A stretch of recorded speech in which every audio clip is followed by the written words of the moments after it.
Justiça vai investigar denúncias de abuso de poder por parte de oficiais na fronteira com o México. Estado da Califórnia anuncia assistência legal aos imigrantes com ou sem status no setor agrícola. No Novo México, o motorista que carregava 13 imigrantes em reboque morre em troca de tiros com a polícia. Teatros da Broadway em New York devem fechar as portas a partir de amanhã para aderir à greve de Hollywood. E começou hoje a Copa do Mundo Feminina da FIFA. E a gente mostra quem é a jogadora da nossa seleção que nasceu aqui nos Estados Unidos. A gente está ansioso, pra ser sincera, a gente tá um tempo aí já se preparando com treinos e tá chegando a parte boa, né? Agora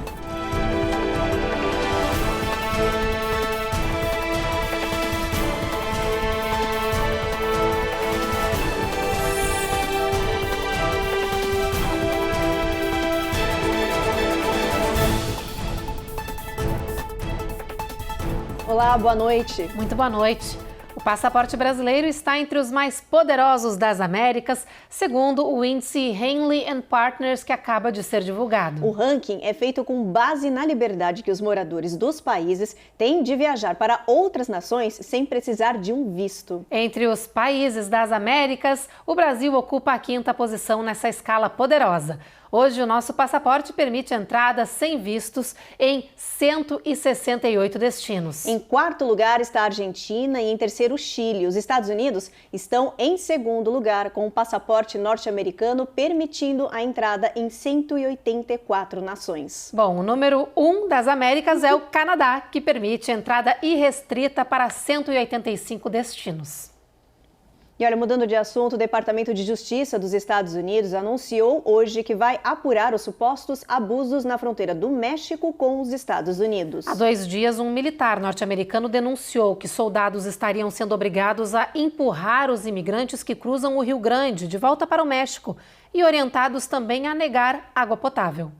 Os oficiais do governo foram enviados para a fronteira para investigar os abusos. Eles querem saber se os militares realmente foram orientados a não ajudar os imigrantes e se receberam ordens para negar água potável. O Departamento Americano de Justiça anunciou que está trabalhando em conjunto com o Departamento de Segurança Interna. Magali Urbina, que mora no Texas e é proprietária de terras na beira do Rio Grande, disse que ajuda de forma voluntária os imigrantes que cruzam o rio desesperados. Em uma das vezes, ela afirmou ter pedido ajuda aos agentes da Guarda Civil que estavam no local e ouviu como resposta que eles tinham ordem de não fazer nada. We can't get onto your property. They told us not to get on the property and they told us not even to give them water. And I said, fine. And then I just turned around and we just kept helping people out. Outras denúncias também apontam que os soldados estariam negando ajuda aos imigrantes que se feriram nos arames farpados instalados pelo governo do Texas na fronteira. Em um dos casos, uma jovem de 19 anos presa no arame estaria ferida e tendo um aborto natural no local. Os guardas simplesmente teriam observado a cena e não teriam feito nada. O xerife do condado diz que as acusações são exageradas e negou falha por parte dos policiais e dos soldados. O governo do Texas chamou de falsas as denúncias e afirmou que não há ordens nem orientações para que a Guarda Civil negue ajuda aos imigrantes. Agora, uma boa notícia. O governo da Califórnia anunciou um programa de assistência legal aos imigrantes que trabalham no setor agrícola. Essa ajuda será gratuita, independente do status migratório dos trabalhadores. A repórter Elo Aurazen explica pra gente por que o estado adotou esse programa.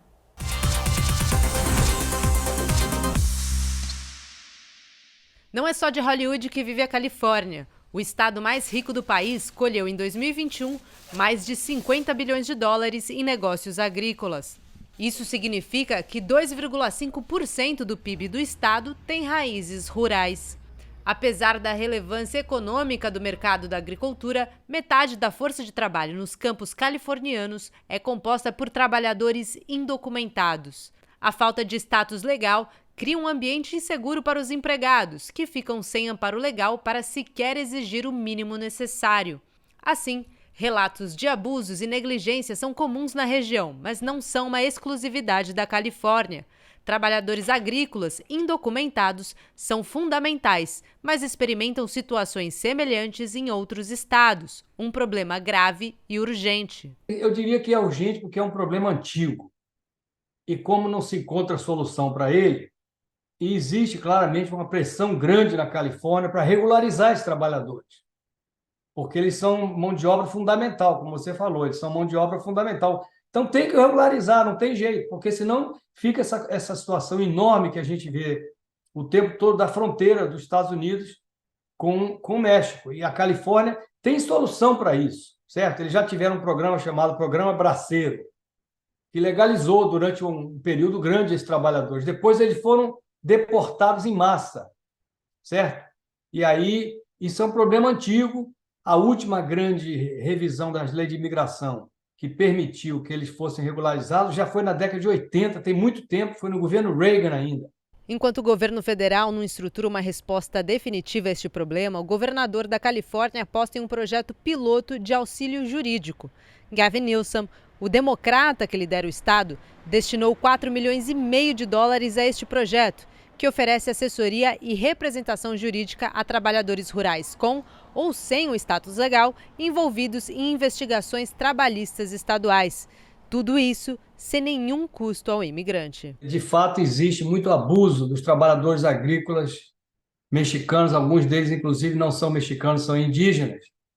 Então, é necessário que ele receba algum apoio para poder, inclusive, se defender, porque eles não têm acesso necessariamente fácil à assistência jurídica e os grandes fazendeiros abusam, as grandes corporações abusam e eles não respeitam os direitos que eles têm no ambiente de trabalho. Direitos que, inclusive, os trabalhadores indocumentados têm. Além disso, existem muitos problemas de documentação, de eles propriamente receberem o visto necessário, os programas, se encaixar nos diferentes programas, é necessário. Agora, se a quantia que foi dada é suficiente, aí é uma pergunta que é difícil de responder, porque me parece que o que é necessário é um valor muito grande. Eu não sei se 4,8 milhões vão ser suficientes. E depois do intervalo, polícia do Texas encontra dezenas de imigrantes escondidos em um caminhão roubado. E no giro de flagrantes tem um impressionante resgate de um trabalhador que despencou de uma ponte no Michigan.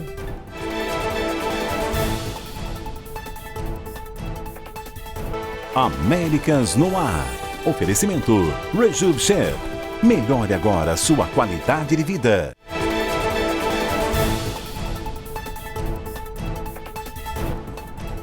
Dois imigrantes foram encontrados amontoados na parte traseira de um veículo roubado em San Antônio, no Texas. O grupo havia cruzado a fronteira sul, mas ainda não se sabe como eles foram parar dentro dessa parte de carga do veículo. As 2 mulheres e 10 homens são naturais de Honduras, Guatemala e México. Todos pareciam estar com boa saúde, mas, claro, eles foram examinados por uma equipe de resgate. A polícia diz que percebeu que o caminhão foi roubado depois de verificar a placa. Então aconteceu uma breve perseguição e o motorista se rendeu. Ele estava armado. O homem foi detido e o caso segue sob investigação. E no Novo México, também em uma região de fronteira, um homem morreu durante um confronto armado com a polícia. Pois é, olha, segundo a xerife do condado, Dona Ana, ele passou por um ponto de verificação de patrulha aí da fronteira com 13 pessoas escondidas em seu reboque.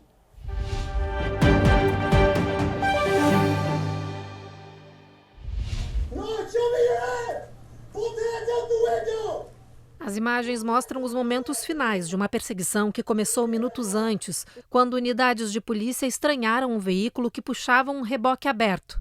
Os agentes tentaram uma aproximação, mas o motorista fugiu. Na perseguição, o reboque estragou, reduzindo a velocidade do veículo. Quando os oficiais se aproximaram, viram que a carga se mexia e identificaram que havia pessoas escondidas ali. Foi quando o motorista atirou contra os agentes, que revidaram. O homem morreu na hora e uma imigrante que estava no reboque ficou ferida. Essentially a rescue of those people in the trailer.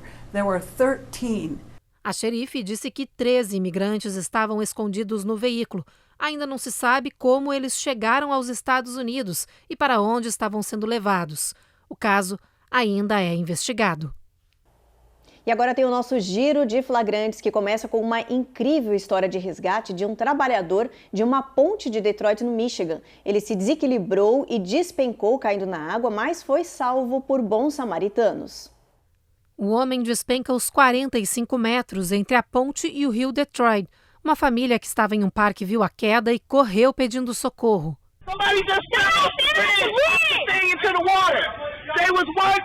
Esses 3 homens atenderam ao pedido desesperado e saíram com um barco em busca da vítima. Eles encontram o homem e, quando chegam ao parque, bombeiros estavam a postos. Spencer foi levado ao hospital, passa bem e deve receber alta em breve. A noiva do trabalhador agradeceu a rápida ação de quem evitou uma tragédia na família. Também no Michigan, mais um resgate, dessa vez pela polícia, que se deparou com um adolescente armado que estava tendo uma crise de saúde mental. You're 17? Okay, what are we doing here today? Hey, I just want to die. I don't want you to die. O jovem de 17 anos grita que só quer morrer, mas com calma os agentes controlam a situação. Let me help you. Can I help you? I'm not here to hurt you. Um policial conversa, oferece ajuda, fala do amor de sua família. E o adolescente responde que acha que foi liberado muito cedo de uma instalação de assistência mental. Aos poucos, os agentes se aproximam e tudo acaba bem. You're okay. You're okay. You're okay, buddy. Hey. Após o episódio, o adolescente foi levado de volta a uma instalação de saúde. Em Massachusetts, a polícia de Boston pede ajuda para prender um homem flagrado em vídeo tentando executar uma pessoa na frente de uma popular padaria. Veja novamente na imagem, o assassino aparece de bicicleta, disparando com uma arma de fogo. Ele chega a descer e tentar acertar o homem, que se esconde atrás de um carro e corre. Os tiros atingiram comércios da região e, por sorte, ninguém ficou ferido. O caso segue sendo investigado, mas o criminoso ainda não foi identificado. No próximo bloco, o estudo mostra quais são as regiões do país com mais incidência de casos de Alzheimer. E viralizou a imagem de uma cirurgia cerebral em New Jersey, com a paciente acordada e cantando durante a operação.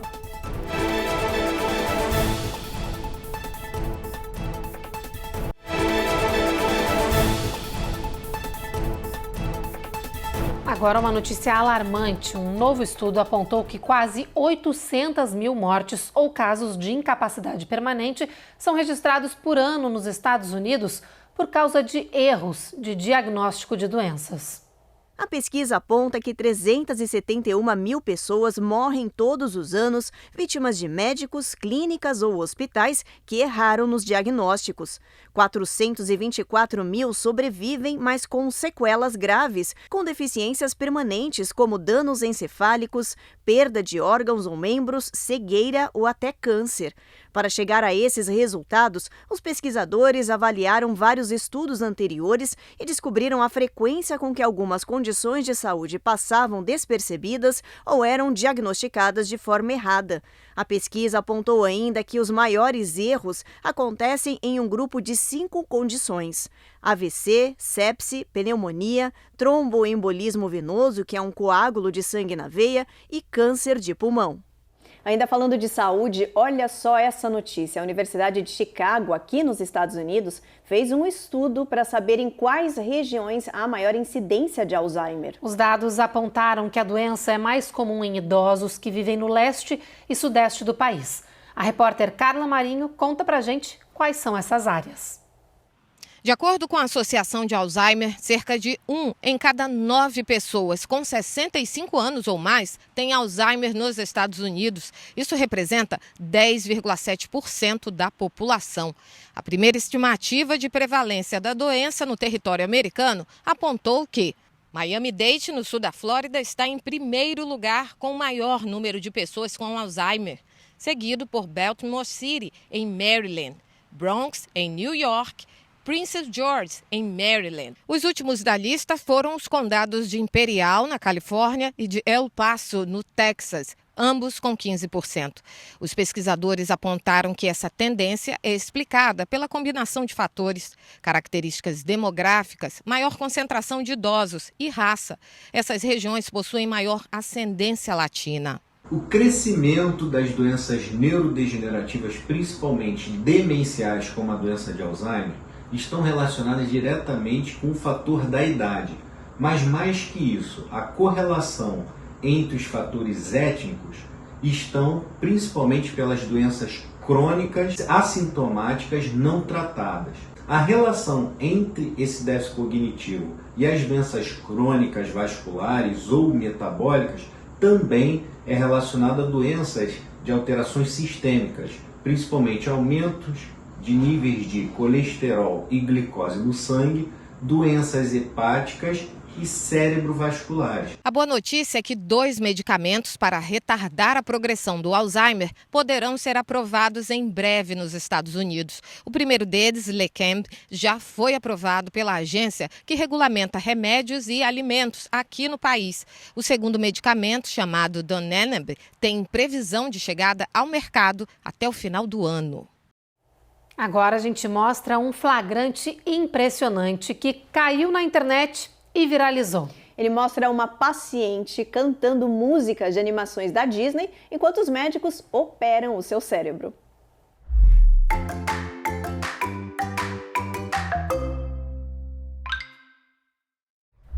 Essa imagem mostra o tumor cerebral que precisava ser removido cirurgicamente dessa paciente, que mostrou que estava se divertindo enquanto a equipe médica fazia a operação.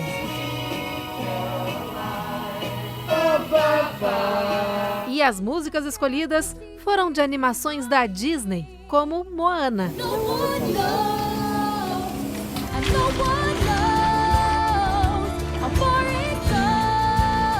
O Dr. Nitish Patel, do Jersey Shore University Medical Center, explica que precisava que Christina estivesse acordada e falando para que ele pudesse saber em tempo real qualquer efeito que a cirurgia estava tendo no seu cérebro. E como ela gosta de karaokê, eu pedi para ela cantar, disse o neurocirurgião. Christina é professora de música para crianças. Em entrevista a um jornal, ela disse que se sentiu super bem dando um show na mesa de cirurgia. Aliás, esse show privado ajudou e muito os médicos. O cirurgião conta que em certo momento notou erros no canto da paciente, indicando que era arriscado continuar a remover os tecidos do câncer naquela região. Assim, a operação correu com 100% de segurança, eficácia e alegria. Depois do intervalo, teatros da Broadway em New York anunciam que vão aderir à greve de Hollywood a partir de amanhã. E com o começo da Copa do Mundo Feminina de Futebol, a gente te conta a história de uma das jogadoras da nossa seleção que nasceu aqui nos Estados Unidos.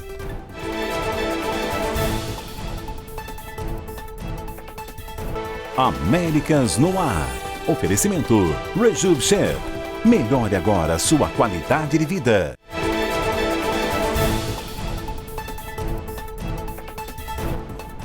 A onda de calor extremo que vem atingindo parte do país também pode afetar o solo das cidades. Pois é, gente, com essa mudança nos terrenos, construções e até águas subterrâneas podem ser afetados.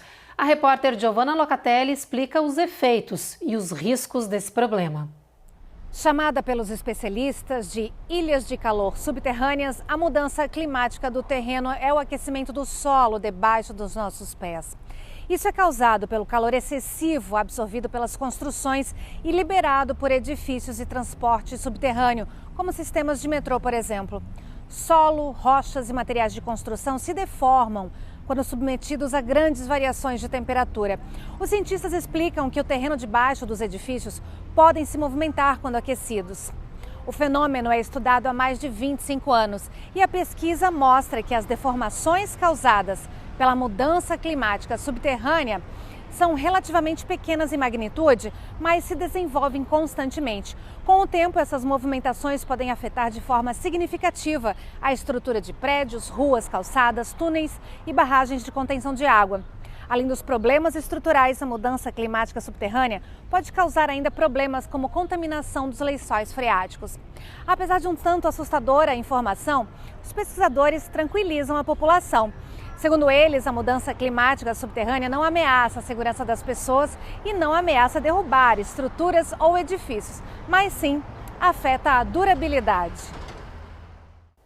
Agora chegou a hora da nossa previsão do tempo. Vou convidar vocês para vir aqui para o nosso telão, gente. Vamos ver a previsão para amanhã. Nova York, previsão de 85 de máxima, em Washington 88. Tempo encoberto com pancadas de chuva ao longo do dia em Charlotte e Norfolk. Em Atlanta, 93 de máxima. Na Flórida vai ter sol entre nuvens e tempo completamente encoberto em Miami. Em New Orleans, máxima de 96, com o sol aparecendo entre nuvens e bastante sol no Texas. Olha, em Brownsville já tem 3 dígitos, 100 graus aí, sol brilhando o dia inteiro. Santo Antônio vai começando a subir, San Antônio já 104 graus Fahrenheit de máxima, El Paso mais calor ainda, 106. Albuquerque a gente vai ter sol com pancadas de chuva ao longo do dia, máxima de 100 graus. Phoenix, olha aí, Phoenix 116 graus, recorde de nuvem. Las Vegas 113, bastante calor. E São Francisco, um tempo um pouco mais ameno, sol entre nuvens, mínima de 54, máxima de 69, Evelyn. Gente, depois de Hollywood, agora é vez de Broadway. Em New York, os espetáculos podem apagar as luzes a partir de amanhã. É que os funcionários dos teatros planejam entrar em greve nesta sexta-feira. Essa paralisação engloba cerca de 1.500 pessoas, entre maquiadores, cabeleireiros, produtores, iluminadores e vários outros. A reportagem é da Carolina Camargo. Quem vier a Broadway nesta sexta-feira pode dar de cara com as portas fechadas. É que o Sindicato dos Funcionários que trabalham no backstage das peças planeja uma greve do setor amanhã. Com isso, as apresentações de 28 produções em New York e 17 espetáculos que fazem turnê podem ficar no escuro e sem equipe. Além de melhores salários, o sindicato também pede férias, descansos semanais, folgas, plano de saúde, custos de estadia para viagens das peças. Os funcionários já alertaram que se nenhum acordo for fechado até amanhã cedo, eles vão cruzar os braços. Só no último ano, as peças da Broadway juntas venderam mais de 12 milhões de ingressos e faturaram mais de $1,5 bilhão. A possível paralisação acontece em paralelo à greve feita por 160 mil atores e 11 mil roteiristas de Hollywood. Os profissionais protestam por salários e contra os estúdios de cinema e serviços de streaming. As produções e filmagens da maioria dos longas e séries estão paradas no país. Eu moro no Canadá, planejei a viagem para Nova York com 2 meses de antecedência. Vai ser minha primeira vez em Nova York, comprei os tickets para assistir o Rei Leão com muita antecedência também, porque eu não queria perder de jeito nenhum. Tem uns outros musicais que estão na minha lista e agora eu não sei se eu vou comprar o ticket por conta da greve, mas pensamento positivo, eu espero que a greve não aconteça para a alegria de nós turistas. E começou hoje a Copa do Mundo Feminina, que acontece na Nova Zelândia e na Austrália. O Brasil, que está no grupo F, estreia no dia 24 contra o Panamá. E na nossa seleção, que busca o título com um timaço de craques, um nome chama a atenção da nossa comunidade: a Angelina Costantino, que nasceu aqui nos Estados Unidos. A Angelina é uma mulher reservada, um pouco tímida, mas determinada com aquilo que quer. É uma pessoa família e carinhosa.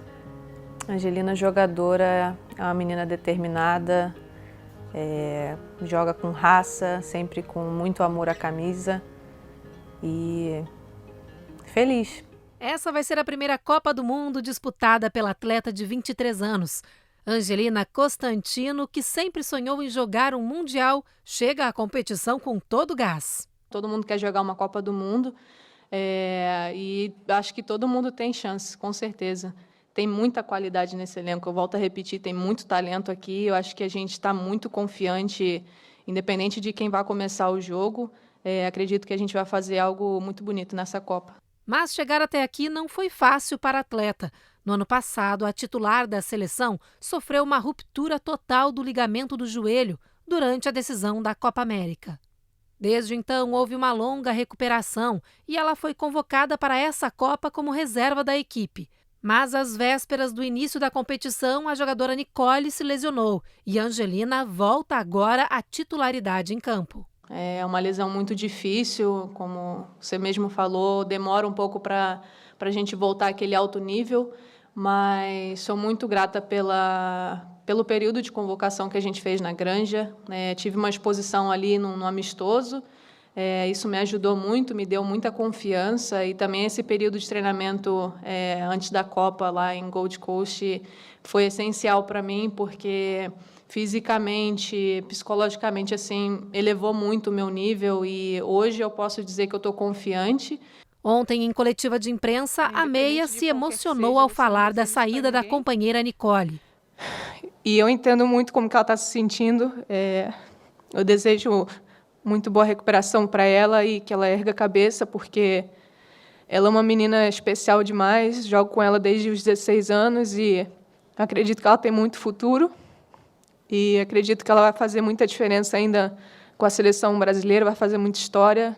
Antes de ser convocada para essa Copa, a meia Angelina defendia o time OL Reign em Washington State, aqui nos Estados Unidos.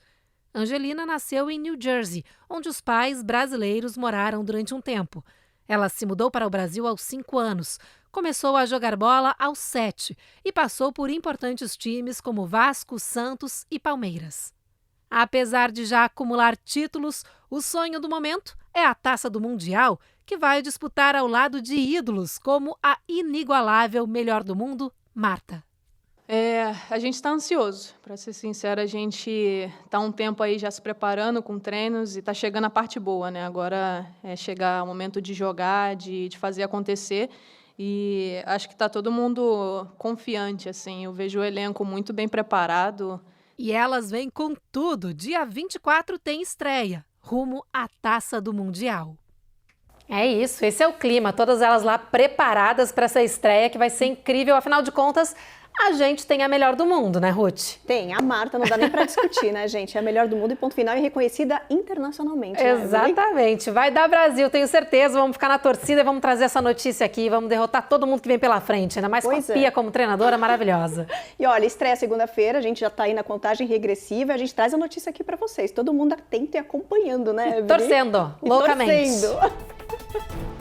Bom, pessoal, então a nossa edição de hoje do Jornal Américas no Ar termina agora e a gente volta a se encontrar de novo amanhã, né, Ruth? É isso aí, você fica agora então com mais um episódio da 8ª temporada da série Reis. Boa noite. Boa noite.